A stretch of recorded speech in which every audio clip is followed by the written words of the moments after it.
Hello and welcome to today's special broadcast. With the help of my trusty assistant, ISO Hungry, I will investigate the great mystery of the 5 stages of standards development.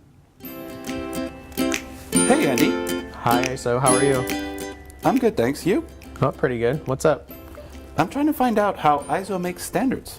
How does it work? Well, it all starts with when someone has a great idea for an international standard. So it can be on anything. Something to make food safer to eat, a new technology for green transportation, or even a step-by-step guide for making sock puppets so that no important things are forgotten. Ah, so anyone can send an idea to ISO for something they want to standardize? Well, not exactly. Our rules say that it must come from an ISO member body, or an ISO technical committee, or one of the many organizations that participate in ISO's work. Ah. Yeah. So what happens then is ISO will check to see if there's a global market need for this standard proposal. It's done by asking countries to vote, and so if it's approved, the proposal gets added to an ISO committee's work program. I see. Yeah.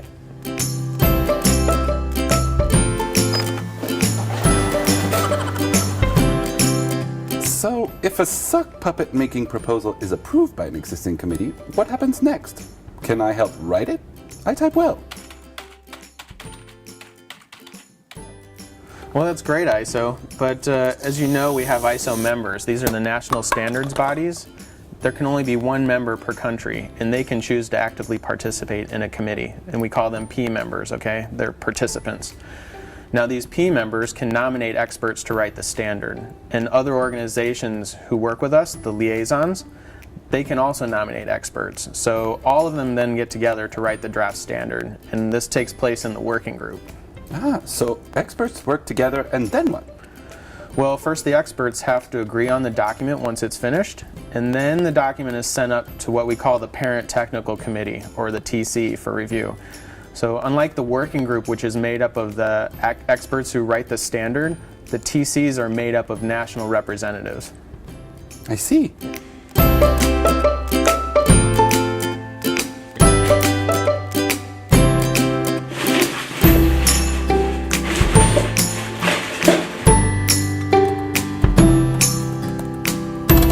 Andy, I brought a CD.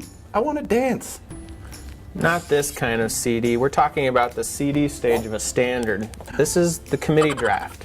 So in this stage, the committee or subcommittee shares the draft standard they receive from the working group, like we talked about before, with other experts in their countries for comment.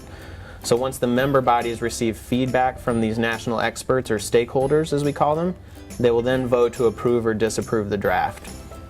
So this is the first stage where comments from national standards bodies are considered? That's right. Wow. This is serious stuff. Like me. Serious puppet. Wait, ISO, don't forget the committee draft is now optional. Why? Well, if the working group concludes that the draft standard is of good quality and thinks it's ready to move forward, then they can ask the parent committee or subcommittee to skip this stage altogether and go directly to the next stage, which is the DIS.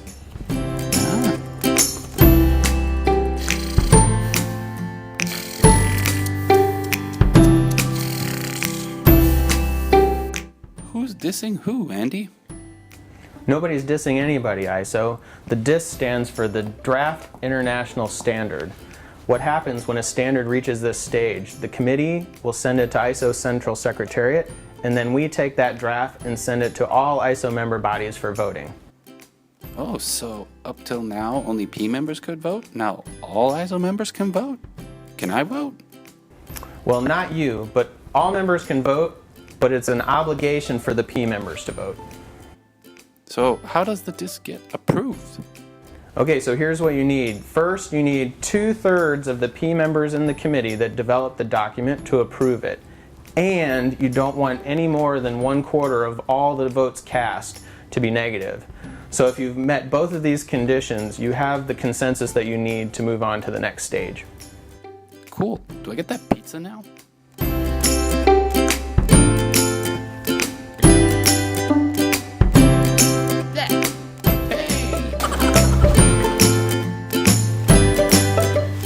Hey ISO. Hi, Andy. So what happens next? Okay, so if the DIS ballot is closed and the vote passed with only very minor changes, then we can publish it as an international standard. But what if there were lots of comments on the DIS vote? In that case, the committee will go through an extra stage, which is called the Final Draft International Standard stage. Here, all the comments are considered, then all members vote on the updated draft. But members can still submit comments? No, at this stage, they have to approve the document as it is. So if they vote against it, they have to give a technical reason why. I see. Yeah. So just like the DIS, the FDIS is approved if 2/3 of the P members in the committee approve it, and no more than 1/4 of the total votes are negative. So with the Final Draft International Standard approved, we can finally move on to the last stage. Publication!